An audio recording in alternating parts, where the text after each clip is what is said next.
Welcome to the Eyes on Ocean podcast. The podcast was created for marine mammals observers to share the incredible experience with whales and dolphins.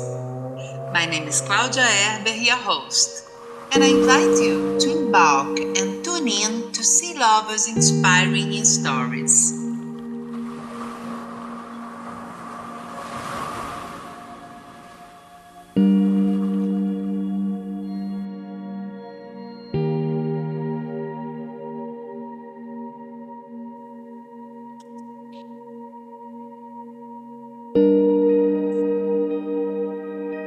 Hello, everyone. Today we have our special guest from Poland, Magda. She's a marine biologist. We have been working together. I think it was in 2020 during the COVID time. It was a special project in Scotland, and I think was the biggest teamwork I ever been working on board. So we have a lot of animals. I was at sea for like 3 months. Magda was, I think, in the middle of the project. And let's get to know this very special woman. Hello, Magda. Welcome. And thank you so much to take part on this project. Hello, Claudia. Thank you very much for inviting me to your podcast. I feel very honored, to be honest, because if I can say that, I'm the first Polish, hopefully not the last, but the first Polish MMO podcast. So I'm really very honored. Thank you very much. Thank you. So let's start with you introducing yourself. Tell me, where are you? Where do you live? Where are you now? I'm from Poland. I live in Gdańsk. I moved here like almost 30 years ago when I started my studies, oceanography with a specialization marine biology, and I settled here for good. So I'm in Gdańsk and now I'm at home. I've got a short break before the next job, which is coming, I think, maybe in 2 weeks. So I'm enjoying my time home in Gdańsk. So nice, this seat. I have been there. It's very cute. You are very lucky to live there. So tell me a little bit about how do you become a marine biologist? In the truth, you are a oceanographer, correct? Yes. So how do you become a oceanographer and why marine mammals? Well, I started my studies and it was like, let's say, by accident. I always felt bound with the water, but I am from a little town in the center of Poland, and it's far from the sea. But every holiday I spent with my parents on the seacoast, so it was something natural for me that one day maybe I will be more connected with the sea, with the ocean. And I started the studies. And after that, when I graduated, my, let's say, oceanographer career didn't develop as I wanted because it was difficult in Poland to get the, let's say, job in this matter. And I was maybe a bit lazy, or maybe I didn't know much how to do it properly and to find a job in that field. But I started doing something different. And one day, my friend who was working at the university that time, he said, Magda, look, there is an information at the uni that they are looking for MMOs. And I said, what the heck is MMO? So I started digging. And I said, yeah, it might be interesting. So I contacted the agency and they told me, what do I need to become an MMO? So I had to do all the trainings and BOSIET and everything and Hewitt, blah, blah, blah, that we all need to have. And then when I got everything, they sent me to my very, very first job. And I remember it was Gulf of Mexico. Wow. And Lucky one. Yeah, and this is how it started. So I was scared at the first time because everything was new for me. And to be honest, I really didn't know much. The little I know about the job, about everything, I know the regulations, I know what to do, but it's not something that you experienced before. So being first time on the vessel and you have to be on watch and you have to do this, and please log that. And I said, all right. But I haven't seen a whale before. I haven't seen a dolphin before. So I was like, okay, I'm gonna try. But after a few days, I said, okay, maybe I know what to do. And I was learning as much as possible and getting from the guys I was with, working with. And there was one girl, I don't remember her name. She was my lead that time, but she was a really good girl. She was a really good lead. So she taught me everything.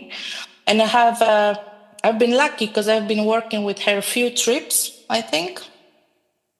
Yeah, but I remember the feeling that after that first job ever, that first trip ever, I said, wow, this is something what I would love to do, hopefully for the rest of my life, because I really enjoyed it. And I remember my first time when I saw a sperm whale, the blow.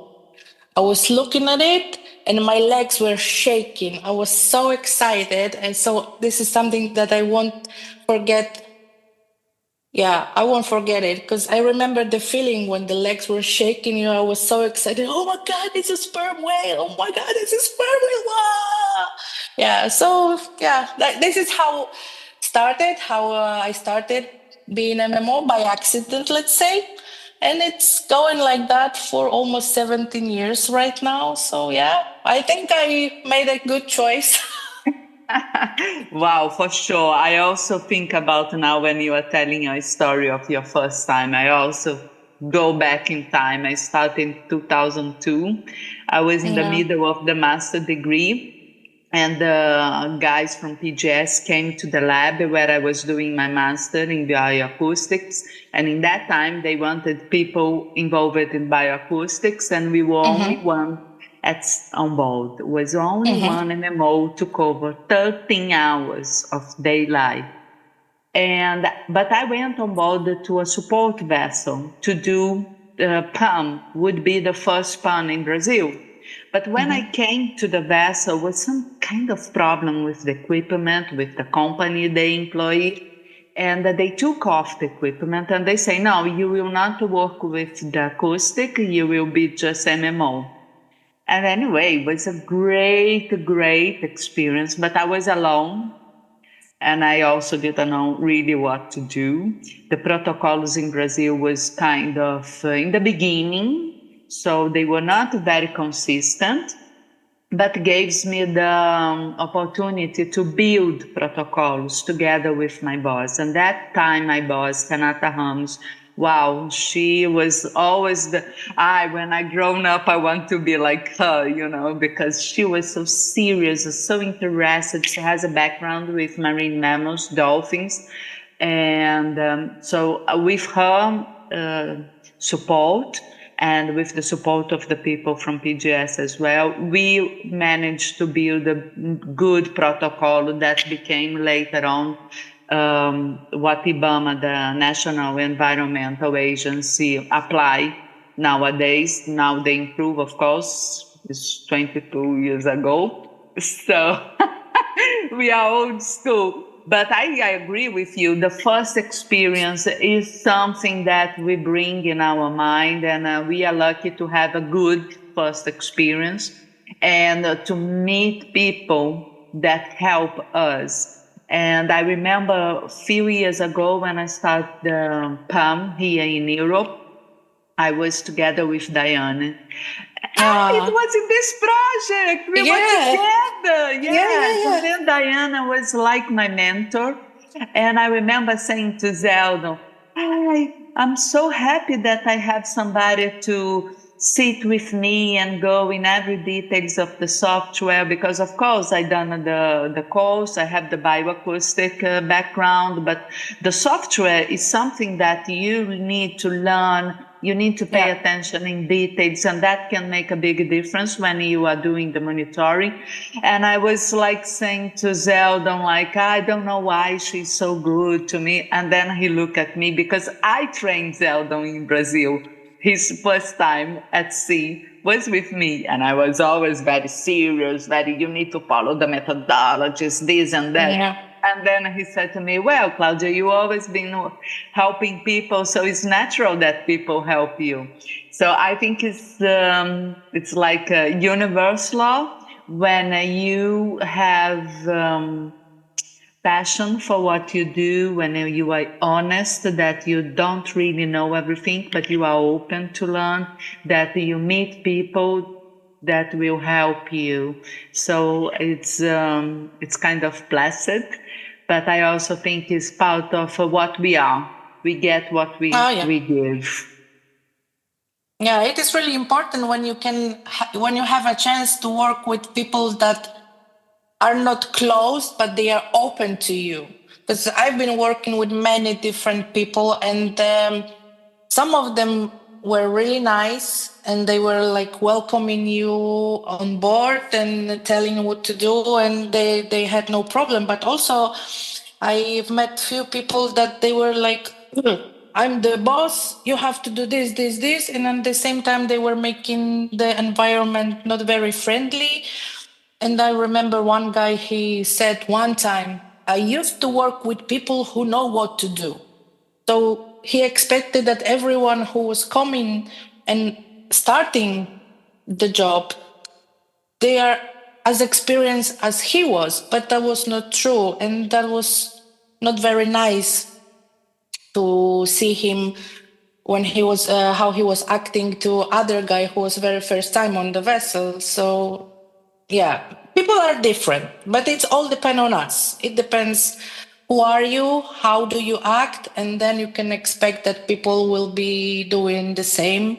It's not 100% guarantee, but my I think that whatever you do it right, do it in a good way, so you can expect that other people can see that and they will at least try to do the same.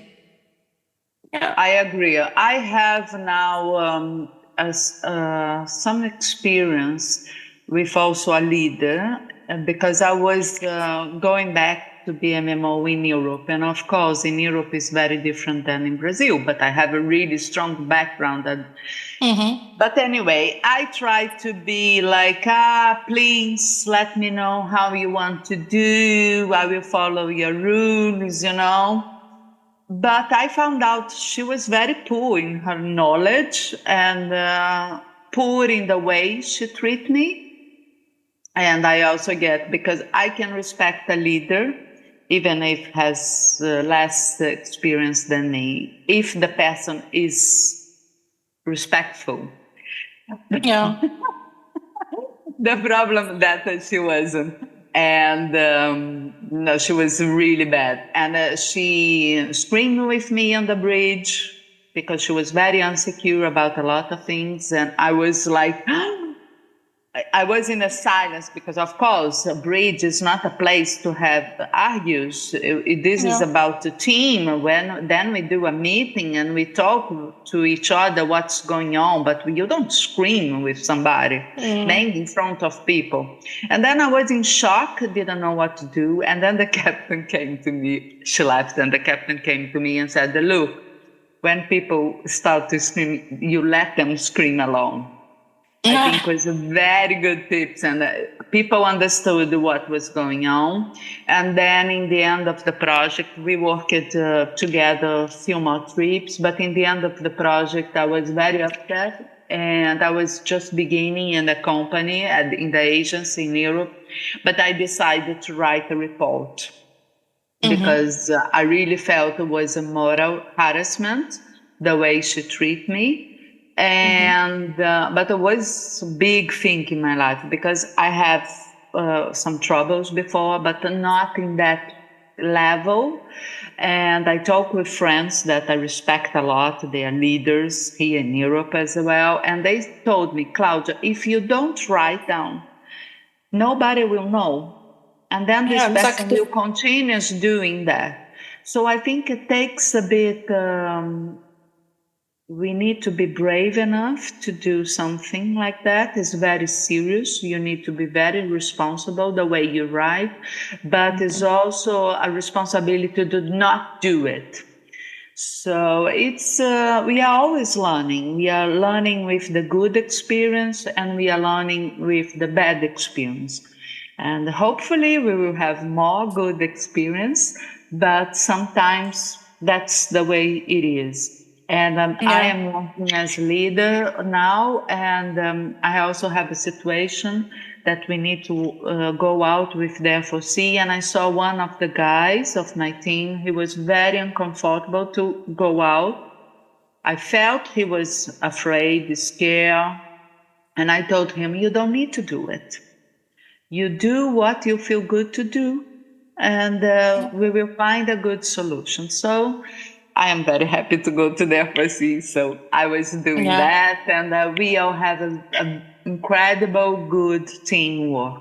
So I think the leader need to have some kind of empathy as well, to make Yeah. the team work and find what each one has a good potential, what are the potentials of each one, and try to work with that. And I see many people just want to be lead because maybe you get a little bit more money or to having a CV, to have the status, but they are not really prepared Yeah. for the duty. So it's something to keep in mind. Yeah, it is. And the other thing is that every situation like that happened, it I think it makes us stronger in every way. Because next time you know what you can deal with, so you know what to do, and you are more confident. What are you doing? And you are stronger. So every time it is like, even if it's bad or a good experience, it makes us stronger. For sure. So, Magda, with your strong experience, share with our audience, please, what are the equipments you need to use for your day by day work? If there is something or some project that you needed to work with something different, and how you prepare yourself to start up a project on board. So I will start for the second part of the question. So before starting every project, it's like a small preparation at home. I'm trying to get some info about the area where the project is, what can I expect there, what animals, what weather conditions, everything. Then if I've got any documentation from the office like environmental impact assessment, so it is important to familiarize with it. And also, I'm preparing my computer, checking is everything is updated. If I have all the papers I need to work with, and then checking my binoculars if they are still in a good condition.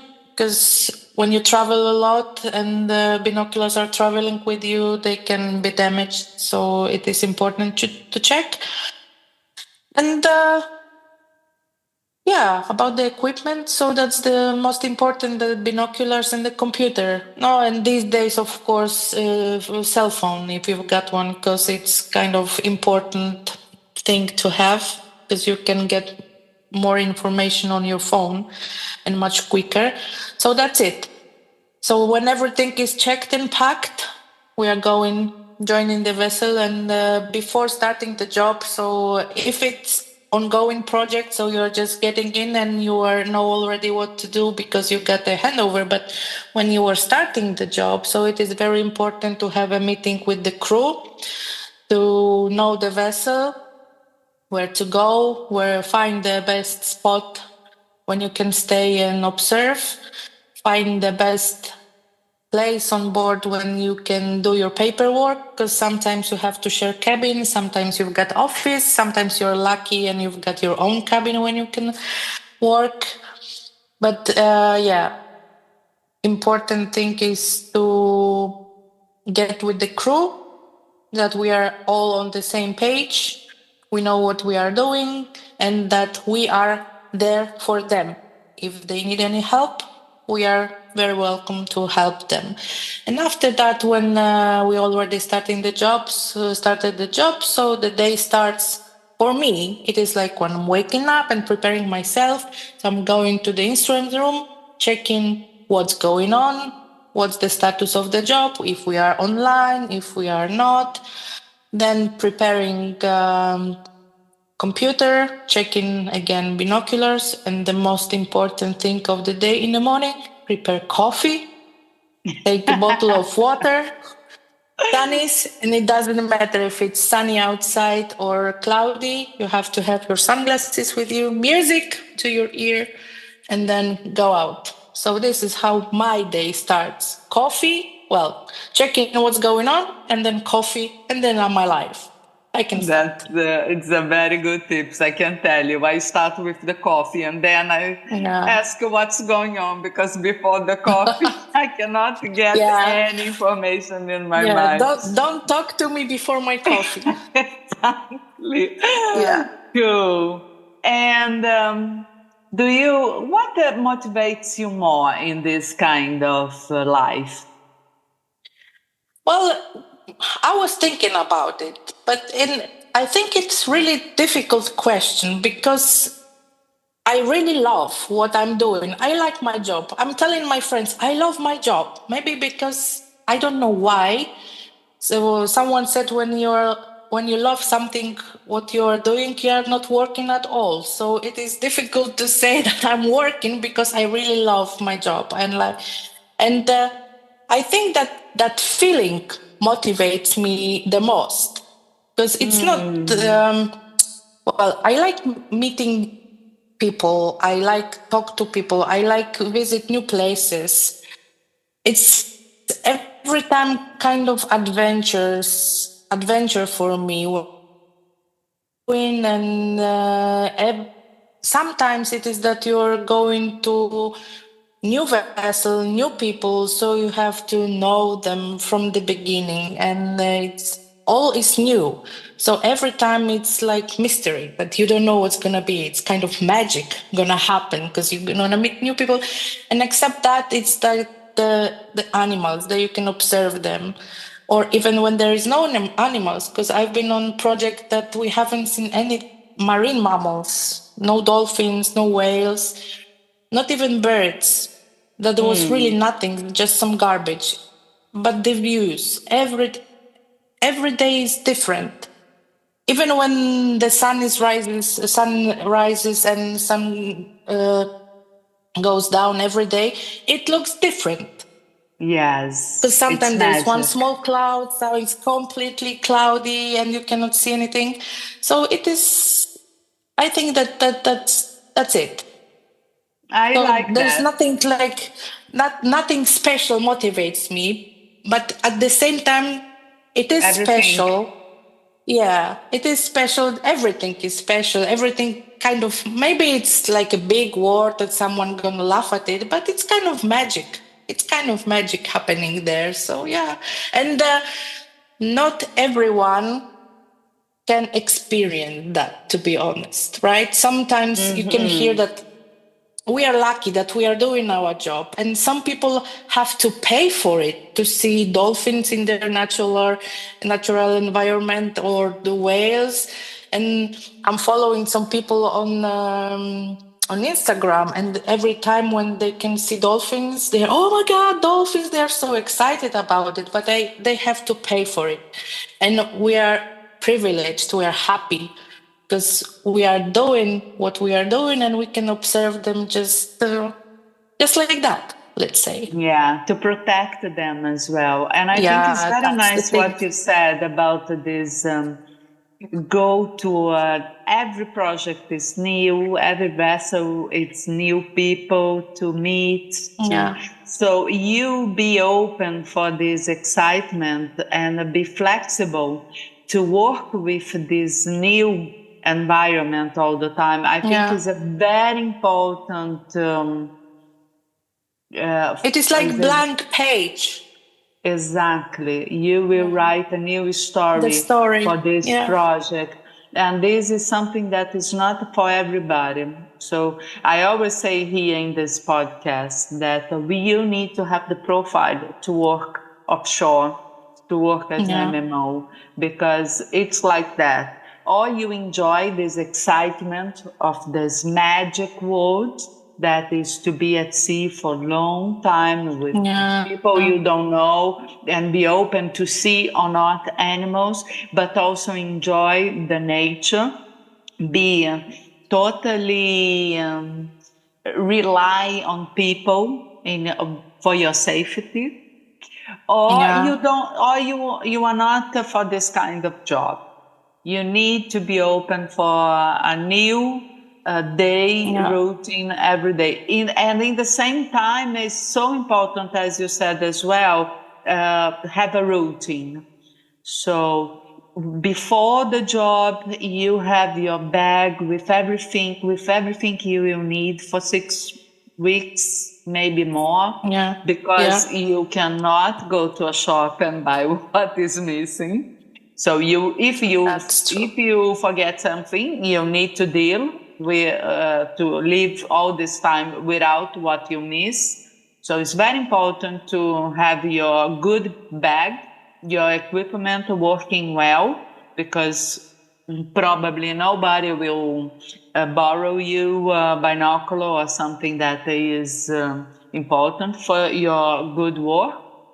And also, yes, and also be open for this beauty of nature every day.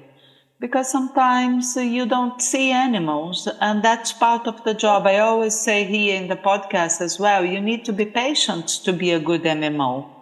You cannot suddenly get grumpy because you have a bad weather. Now, this my last job. It was the best vessel of my life. I always want to work in the Arctic Sea, and it was a great experience. But we have a lot of bad weather. So it Mm-hmm. was like from 21 days of work, we managed to work 15, and we saw animals 12 days. Mm-hmm. So it's almost kind of half of the days we have animals. But was amazing job, amazing nature, and I also enjoy to be in the White Sea when it's storm. So I don't know. How about you? Do you feel seasick? Well, I don't have like symptoms typical for maybe for people who have seasick, but for me, it's like I'm more sleepy and I would love to eat more. So that's when it's rolling too much and I'm starting eating. It's not, I know that maybe kind of seasickness, but no, no, it's not like I'm green and vomiting. No. Yeah, I mean, I can also be feel a bit more sleepy, but Mhm. and I also like to make fun of people who are seasick. Yeah, we're always laughing that they are green on their faces, but I know it's not maybe very nice when you feel good and you can No. see someone is cannot barely walk, or it's just like, oh my god, wow. Yeah. Yeah, that's So true. maybe it's for And them to decide not to work at sea, to stay on the yeah, dry land. exactly. I have this in my mind. Ufa, if I am the kind of feeling seasick, I would never work on board. But people are different, and you Yeah, of don't have course. stormy weather all the time. Maybe Yeah, some exactly. areas of the world, but not everywhere all the time. So, talking about our experience, could you share your most challenging experience with us? My most challenging, I think it was, working offshore east coast of Greenland. That was most challenging because of, I would say, because of everything. Because I've been on a very, let's say, if I can use the word shitty, so that was really bad vessel. We had a problem with communication because the crew has really poor English or not English at all. And it was very cold, even it was summertime, it was minus 20, minus 15 degrees. And working offshore East Coast Greenland, you've got the special requirements for the MMOs that they have to have the special wooden box on the monkey deck. Then, when they are staying all the time, and they have to observe from there. So I remember very first time the crew prepared some kind of box, but it was completely not useful because you couldn't stay 24 hours a day because the daylight was 24 hours there with conditions like that because we were freezing. So the next time they made like small cabin for us that it was covered from wind and we've got heater inside, so it was okay, but it was really challenging to stay there all the time, and especially when you've got the day 24 hours, so you can be tired after 12 hours of on being on watch when you have to be focused all the time. Yeah. But you didn't shifts, or you stay all day outside? You mean shifts like how long 2 we were hours staying on on, two watch? hours off. No, Yeah. we were doing the first time we were doing 12-12. So it was really challenging. Tough. Oh my Yeah. gosh, 12 hours in a monkey box outside in Greenland? Yeah. Yeah. So that's why it was really, really difficult. But yeah, but then the next time we because I've been there 4 times. So every year was different, let's say, and it was better. We were better prepared. We knew what we are dealing with. So then we changed shifts, and there were more of us to observe, and we were working 8-4. So that was okay. So we've got enough time to Okay. get some rest and enough time to get some sleep. So it was okay. Yeah, but the work in offshore Greenland was the most challenging, I would say. Wow, I can imagine. In this Minky counting survey I used to do with the Institute of Marine Research of Norway, we also have a monkey box outside, not really protected, but we do shifts of 2 hours. So we are like 8 people, and then we change every 2 hours. So you have time to warm up, to bring a Yeah. tea, hot tea outside. And yes, the last job I did this year, I was using 5 layers of clothes. Yeah. Yeah, I can imagine. It can be really cold. Yeah, it can be very cold. And about your most exciting experience, can you share with us? Yeah, so it can be funny, but I'm gonna say that working offshore East Coast Greenland was the most exciting experience for me also. It was challenging but exciting at the same time because we had to deal with all the things that we didn't have before, like the vessel and especially the weather. It For me it was something different when I didn't used to have daylight for 24 hours. So when you were going to sleep, it was bright outside. When I was waking up, it was bright, and you can lose the time. You don't know what time is it, what's going on. When you're going to sleep, it's bright. When you're waking up, and even when you are getting up or waking up during your sleep, and just to open your eye to check what time it is, it's bright. So maybe you have to wake up already. Not yet. You still got like 3 hours. So let's go back to sleep.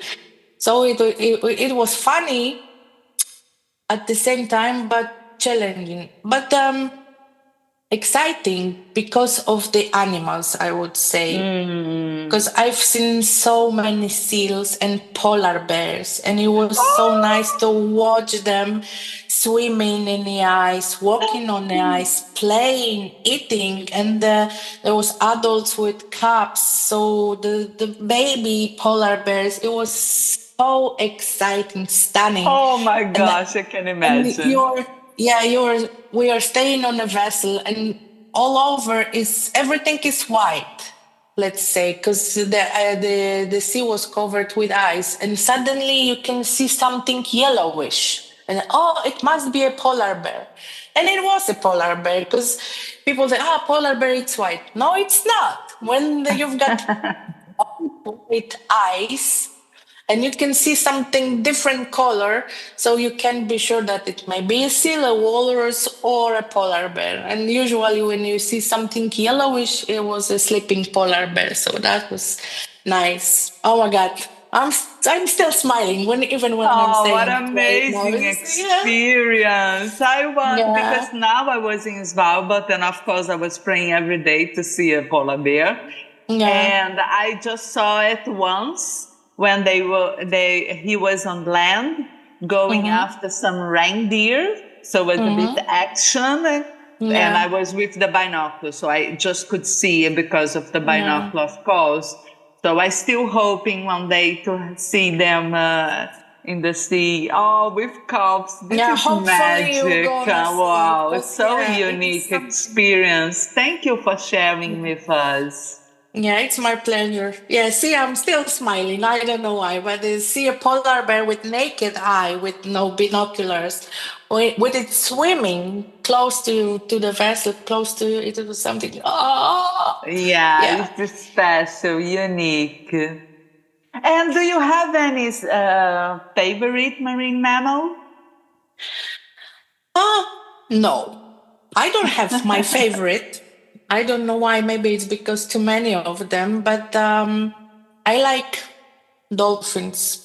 I really like dolphins. Maybe they are because they are very intelligent animals, but also whenever I can see them, they look happy to me. Like they are smiling. I don't know, but maybe it's just like me. But whenever I can see them, they look happy, and I like to observe them when they are playing around the vessel or swimming slowly. It's just nice to watch them, like they are enjoying their dolphins life, so it's something really nice. And even though I saw like thousands of them, because during these whole years working as an MMO, I saw really thousands, I can say thousands of Sure, dolphins. of course.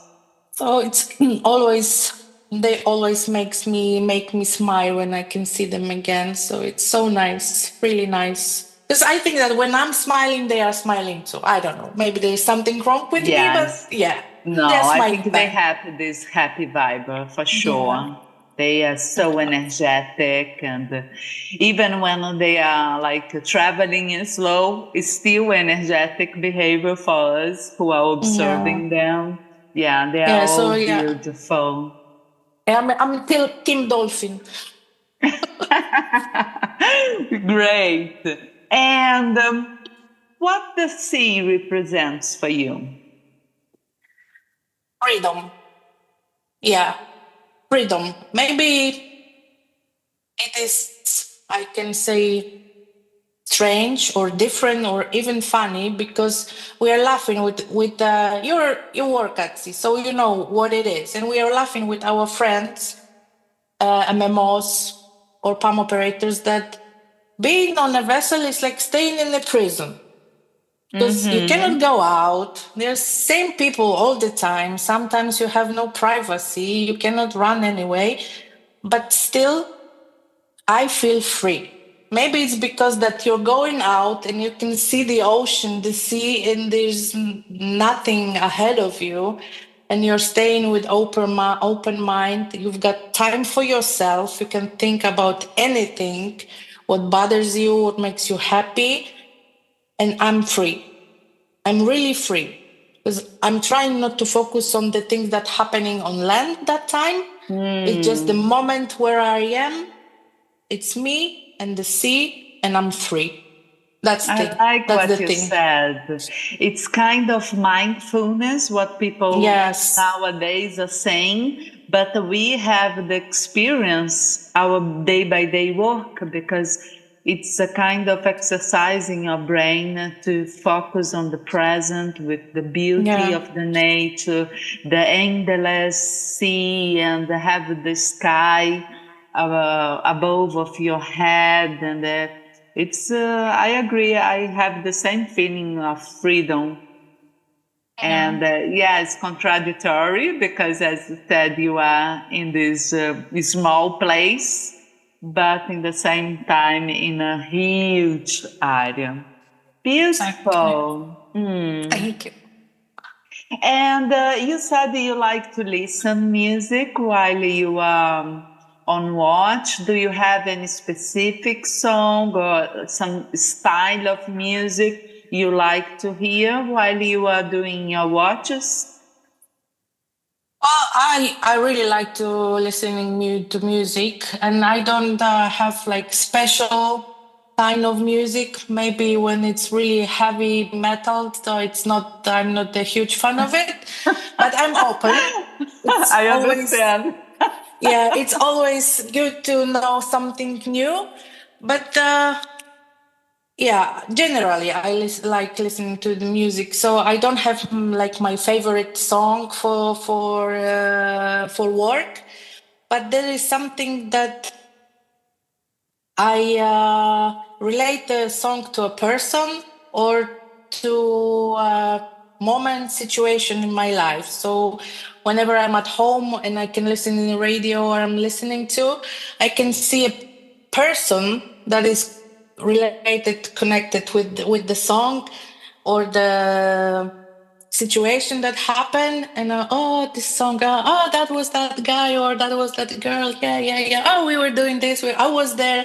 So it is nice when you can see a song, when you can hear a song and you've got a picture of a person, of a situation in your Mm, head. So it's something like that. So when I hear a song, I can remember a person, or I remember what was happening somewhere sometime. So yeah, it's nice. Even I remember it when I was studying. My friends were laughing at me because there was one song that I really liked to listen, and whenever they could hear that song on the radio, they were calling me, "Hi, Magda, there's your song on the radio, blah blah blah. We were thinking about you." I said, "Yeah, good, thank you. I like it." So oh, now nice. that song reminds me of them. So it is nice that when you can hear a song and you can see a person. So it's Yeah, something bring like that the for me. memories and you Yeah, can connect with the people because when we work at sea, we have this solitude feeling.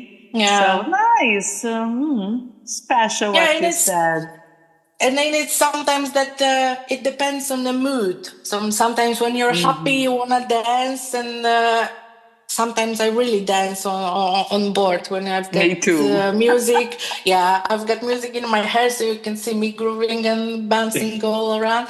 And sometimes you think about, oh, it's maybe a bit worse day. So yeah, some like melancholy and listening. Oh yeah, nice, nice. Yeah, but usually it's something powerful. So you've got the power, and you're working, you're enjoying your day, your The time, energy, you're yeah. there. Yeah. So yeah, I music is also have a important. Also as different coffee. kind of music accordingly with the hour of the day. So Ah yeah. I began the day with like slowly music, more classic, and then in the end of the Mm. day, I need something to move to energize my body. Yeah, Yeah. it's for me, music is medicine. A very Yeah. important company on board. That's why I always ask to people because I think we all, when we are at sea, we need this kind of company. Yeah. Yeah. Music and coffee. Very important. Agree, totally agree. Oh, Magda, thank you so much. I'm so happy with our chat. And I would like to ask you to give a message or leave an advice for the people who are listening us. Oh, first of all, thank you very much again for having me. I I was preparing a bit to by listening the previous podcast, and I have to admit I was a bit nervous, but it was so nice. And as you, I don't know if you remember me, I'm always smiling. So now my face, Yes. there's a huge smile, one huge smile. And for everyone who is gonna listen to it, just if you wanna, that's what I said previously. If you're gonna be doing what you love, you're never gonna be working. So do whatever you want to do and try to do it your best. Because it's most important thing, I think, to try to do it, to do everything the best you can. And then you are good. And I'm confident that I'm good at MMO. Perfect. I am sure you are great, MMO, and I am so happy that you are here to inspire other people to be their best. Thank you, Magda. Thank you, Claudia. It was a pleasure. Thank you very much.